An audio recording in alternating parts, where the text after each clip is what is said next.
Hello friends, ಎಲ್ರಿಗೂ ನಮಸ್ತೆ. ಸ್ವರ್ಣ ಕಿಚನ್ಗೆ ನಿಮ್ಮೆಲ್ರಿಗೂ ಸ್ವಾಗತ. ಇವತ್ತು ನಾವು ನಮ್ಮ ಕಿಚನಲ್ಲಿ ಹೆಸರುಬೇಳೆ ಸಾಂಬಾರು ಮಾಡ್ತಾಯಿದ್ವಿ. ತುಂಬ ಈಸಿಯಾಗಿ ಮಾಡ್ಕೋಬೋದು. ಹೊರಗಡೆ ವಿಪರೀತ ಬಿಸಿಲಿದೆ. ಆ ಬಿಸಿಲಿಗೆ ಸ್ವಲ್ಪ ದೇಹನ ತಂಪು ಮಾಡುವಂತಹ ಹೆಸರುಬೇಳೆ ಸಾಂಬಾರನ್ನ ನಾವಿವತ್ತು ತುಂಬ ಸಿಂಪಲ್ಲಾಗಿ ಮನೆಯಲ್ಲೇ ರೆಡಿ ಮಾಡೋಣ. ಬನ್ನಿ ಈಗ ಯಾವ ರೀತಿ ಮಾಡೋದು ಅಂತೇಳ್ಬಿಟ್ಟು ನೋಡ್ಕೊಳ್ಳೋಣ. ನಾನಿಲ್ಲಿ ಒಂದು 200 ಗ್ರಾಮ್ಸ್ ಆಗುವಷ್ಟು ಹೆಸರುಬೇಳೆ ತೊಗೊಂಡಿದ್ದೀನಿ. ನಾನಿಲ್ಲಿ ಹೆಸರುಬೇಳೆನ ಒಂದು 2 ರಿಂದ 3 ಸರಿ ಚೆನ್ನಾಗಿ ತೊಳ್ಕೊಳ್ತಾ ಇದ್ದೀನಿ. ಈ ಬಿಸಿಲು ಕಾಲದಲ್ಲಿ ನಾವು ಬೇಳೆ ಸಾಂಬಾರು ಮಾಡೋವಾಗಿದ್ದರೆ ಆಲ್ಮೋಸ್ಟ್ ಹೆಸರುಬೇಳೆದಲ್ಲೇ ಮಾಡ್ಕೋಬೇಕಾಗುತ್ತೆ. ತೊಗರಿಬೇಳೆ ಅದಕ್ಕೆಲ್ಲ ಕಂಪೇರ್ ಮಾಡಿದಾಗ ಹೆಸರುಬೇಳೆ ಬೆಟರ್ ಅಂತ ಹೇಳ್ತೀವಿ. ಯಾಕೆಂದರೆ ಹೆಸರುಬೇಳೆ ಬಂದು ಸ್ವಲ್ಪ ದೇಹನ ತಂಪು ಮಾಡುತ್ತೆ.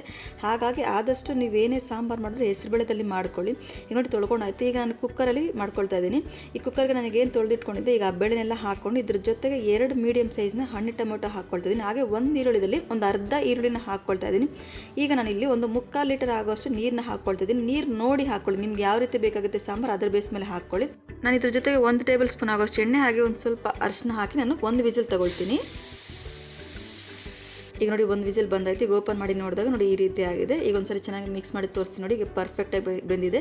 ಗ್ಯಾಸ್ ಸ್ಟವ್ ಬಂದು ಮೀಡಿಯಂ ಫ್ಲೇಮಲ್ಲೇ ಇಟ್ಕೊಂಡು 1 ವಿಸಿಲ್ ತೊಗೊಂಡ್ರೆ ಸಾಕಾಗುತ್ತೆ. ಹೆಸರುಬೇಳೆ ಅಲ್ವಾ, ಬೇಗ ಬೇಯ್ಬಿಡುತ್ತೆ. ಈಗ ಇದಕ್ಕೆ ಮತ್ತೆ ನೀವು ನೀರು ಎಷ್ಟು ಬೇಕಾಗುತ್ತೆ ಅದನ್ನು ನೋಡಿ ಹಾಕ್ಕೋಬೇಕು. ಈಗ ಹುಣಸೆಹಣ್ಣು ನೋಡಿ, ನಾನು ಸ್ವಲ್ಪ ಹುಣಸೆಹಣ್ಣಿನ ರಸನೂ ಸಹ ಹಾಕ್ಕೊಳ್ತೀನಿ. ಈ ರೀತಿ ನೀರಲ್ಲಿ ಹಾಕಿ ನೆನೆಸ್ಬಿಟ್ಟು ರಸ ಹಾಕ್ಕೊಳ್ತೀನಿ. ಈಗ 1.5 ಟೇಬಲ್ ಸ್ಪೂನ್ ಆಗೋಷ್ಟು ಸಾಂಬಾರು ಪುಡಿ ಹಾಕ್ಕೊಳ್ತಾ ಇದ್ದೀನಿ.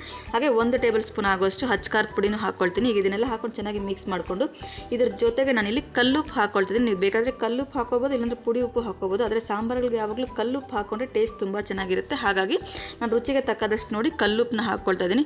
ಹಾಗೆ ಈಗ ನಾವು ಹುಣಸೆಹಣ್ಣು ಅಂತ ತೋರಿಸಲ್ಲ, ಈಗ ಆ ಹುಣಸೆಹಣ್ಣಿನ ರಸನೂ ಸಹ ಹಾಕ್ಕೊಳ್ತೀನಿ.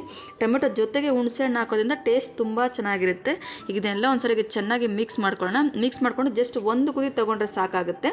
ಈಗ ಕುದಿಯೋದಕ್ಕೂ ಸಹ ಸ್ಟಾರ್ಟ್ ಆಗಿದೆ. ಈಗ ನಾವು ಒಗ್ಗರಣೆ ರೆಡಿ ಮಾಡ್ಕೊಳ್ಳೋಣ. ನಾನಿಲ್ಲಿ ಒಂದು ಪಾತ್ರದಲ್ಲಿ ಒಂದು 2 ಟೇಬಲ್ ಸ್ಪೂನ್ ಆಗೋಷ್ಟು ಎಣ್ಣೆ ಹಾಕ್ಕೊಳ್ತಾ ಇದ್ದೀನಿ. ಎಣ್ಣೆ ಸ್ವಲ್ಪ ಬಿಸಿ ಆಗಲಿ. ಬಿಸಿ ಆದ ನಂತರ ನಾನಿಲ್ಲಿ ಒಂದು ಅರ್ಧ ಟೇಬಲ್ ಸ್ಪೂನ್ ಆಗೋಷ್ಟು ಸಾಸಿವೆ ಹಾಕ್ಕೊಳ್ತಾ ಇದ್ದೀನಿ. ಹಾಗೆ ಒಂದು 2 ರೆಕ್ಕೆ ಆಗೋಷ್ಟು ಕರಿಬೇವಿನ ಎಲೆ ಹಾಕ್ಕೊಳ್ತಿದ್ದೀನಿ. 1 ಈರುಳ್ಳಿದಲ್ಲಿ ಅರ್ಧ ಐತಲ್ವ ಅದನ್ನು ಹಾಕಿ ಒಂದು 7 ರಿಂದ 8 ಬೆಳ್ಳುಳ್ಳಿನ ಜಜ್ಜಿಬಿಟ್ಟು ಹಾಕ್ಕೊಂಡು, ಹಾಗೆ ಇದಕ್ಕೆ ಒಂದು 2 ಟೇಬಲ್ ಸ್ಪೂನ್ ಆಗೋಷ್ಟು ಕೊತ್ತಂಬರಿನ ಹಾಕ್ಕೊಂಡು ಚೆನ್ನಾಗಿ ಫ್ರೈ ಮಾಡ್ಕೊಳ್ತೀನಿ.